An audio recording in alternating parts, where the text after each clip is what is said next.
حضرت ابو درداء رضی اللہ تعالیٰ عنہ نبی کریم جناب محمد الرسول اللہ صلی اللہ علیہ وسلم کے پیچھے نماز پڑھا کرتے تھے۔ عموماً جو صحابہ کرام خاص طور سے فجر کی نماز پڑھتے،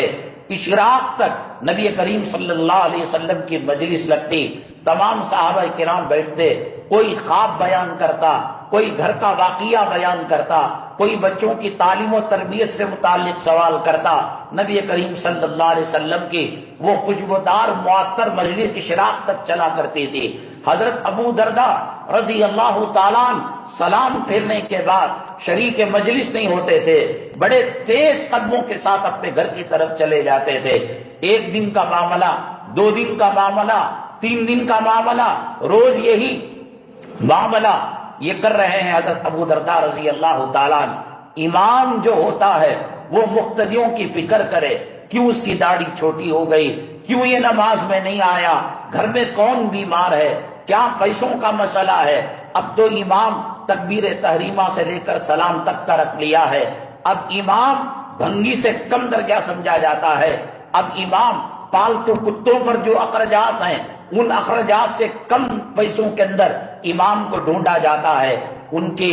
جو پالش ہوتی ہے، ان کا شیمپو ہوتا ہے، کتوں کا جو صابن ہوتا ہے، جو بسکٹ ہوتا ہے، اتنے میں تو 4 اماموں کی تنخواہ دی جائے گی۔ جو قوم نبی کے نائب اور جو قوم اپنے والدین کی نماز اور جنازے پڑھانے والی کے ساتھ اور اپنی نمازوں کو اللہ کے عرش تک پہنچانے کا جو ٹاور کا نیٹ ورک کا کام کرتا ہے، اس کو بھنگی سے کم تنخواہ دے اور اس کو واچ مین سے کم تنخواہ دے۔ شادی کی محفل کے اندر ناچنے والے کتے، حرام کھانے والے، سور کھانے والے، ماں بہنوں کی عزت کو ایک کرنے والے، عزتوں کے لٹیرے، آج ان کی عزت ہے۔ مؤذن صاحب آتے ہیں تو چہرے پر بل ڈال دیا جاتا ہے، یہی مؤذن قیامت کے دن آپ کی سفارش کرے گا، یہی امام حافظ قرآن اگر آپ کی سفارش کرے گا، نہ ماں کام آنے کی، نہ باپ کام آنے کا، نہ مالدار سیٹھ جی کام آنے کے، کوئی کام آنے والا نہیں۔ آج اگر دوستی رکھو ان علماء جو نبی کے نائبین ہیں، یہ ائمہ حضرات، یہ مؤذنین حضرات۔ اخبارات میں ایک مرتبہ میں نے دیکھا کہ ایک تنظیم بنگلور کے اندر ہوئی ہے، فلاں فلاں علاقے میں راشن کٹ دی جا رہی ہے۔ بھائی امام اتنا گر گیا کہ آپ 25 کلو 10 کلو چاول اس کو دے رہے، امام سارے علاقوں کو پالنے والا بنائیے، سارے لوگوں کی اسکولوں کی فیس بننے والا بنائیے۔ آج امام کو فقراء کی لائن کے اندر اور بھیک مگوں کی لائن کے اندر کھڑا کر کچھ دال دے دیا اور کچھ سبزی دے دی۔ یہ میں کہتا ہوں تم امام کی عزت نہیں کر رہے ہو، امام کی توہین کر رہے ہو۔ تراویح کی اجرت کے بارے میں، کلام پاک کے قرآن خوانی کی اجرت کے بارے میں فقہائے متقدمین جو پچھلے فقہا ہیں انہوں نے کہا کہ اس کی اجرت لینا ناجائز ہے۔ زمانے حال پر ترس کھاتے ہوئے کہ ایک طرف اماموں کی تنخواہ کم ہے، کلام پاک کے حافظوں کے ساتھ برا سلوک کیا جا رہا ہے، اور پھر تراویح کا یہ کہہ کر کہ اس کا ہدیہ دینا جائز نہیں، تو اب حضرت مولانا ظفر علی خان صاحب رحمت اللہ علیہ، اللہ تبارک تعالیٰ کروڑوں رحمتیں آپ کی قبر مبارک کے اندر نازل فرمائے، درجات کو بلند فرمائے۔ حضرت سے کسی نے پوچھا کہ 20,000 روپے 25,000 روپے امام صاحب کو دیے جا رہے ہیں۔ حضرت ناراض ہو گئے، غضبناک ہو گئے، خون آلود چہرہ ہو گیا، سرخ ہو گیا۔ تمہارے نچیوں کو اور تمہاری شرمگاہ اچھالنے والی رنڈیوں کو لاکھوں روپے دیتے ہو، اور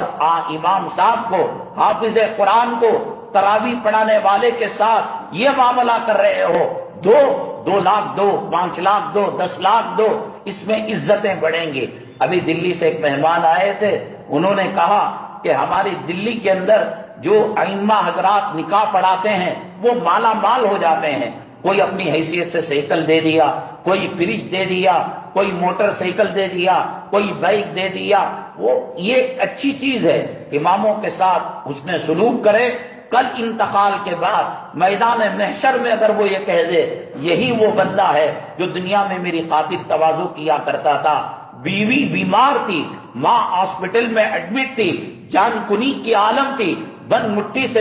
اس نے مجھے پیسوں سے نوازا، اللہ تو نے کہا ہے حافظ قرآن کی شفاعت کو قبول کیا جائے گا، یہ سی پی کام نہیں آنے کا، یہ منسٹر کام نہیں آنے کا، یہ دنیا کے سیاسی کتے کام نہیں آنے کے، کفن کی گھاٹی کے ساتھ تمام رشتے ختم ہو جائیں گے، یہ مؤذن کام آئے گا۔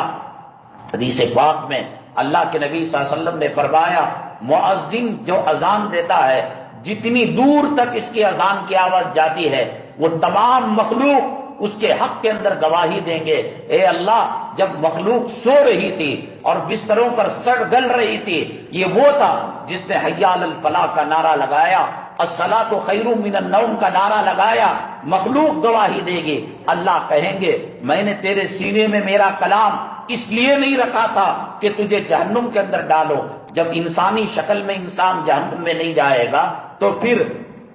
حافظ قرآن کیسے جا سکتا ہے؟ ان سے محبت کرو۔ اب نبی آنے والا نہیں ہے، اب رسول آنے والا نہیں ہے، اب آپ علاء الدین کا چراغ لے کر خواجہ اجمیری کو تلاش کریں گے، پیران پیر رحمت اللہ علیہ کو تلاش کریں گے، قاسم نانوتوی کو تلاش کریں گے، امداد اللہ مہاجر مکی کو تلاش کریں گے، فرید الدین گن شکر کو تلاش کریں گے، بختیار کاکی کو تلاش کریں گے، نظام الدین اولیاء کو تلاش کریں گے، شاہ محمد الیاس کو تلاش کریں گے، اور حضرت تھانوی کو، حضرت شیخ الاسلام کو، جو آئے چلے گئے، جو ہیں ظاہری طور پر کوئی عیب نظر نہیں آ رہا ہے کہ گھر کی عورتوں کو بے پردہ کیا ہوا ہے، گانوں کا رسیا ہے، ٹی وی سیریل کا رسیا ہے، یا جہاں دعوت ہوتی ہے منہ نہیں مار رہا ہے، بس وہی نبی کا نائب ہے، نبی کا خلیفہ ہے۔ اب آپ کو ان آنکھوں سے پیران پیر نظر نہیں آئیں گے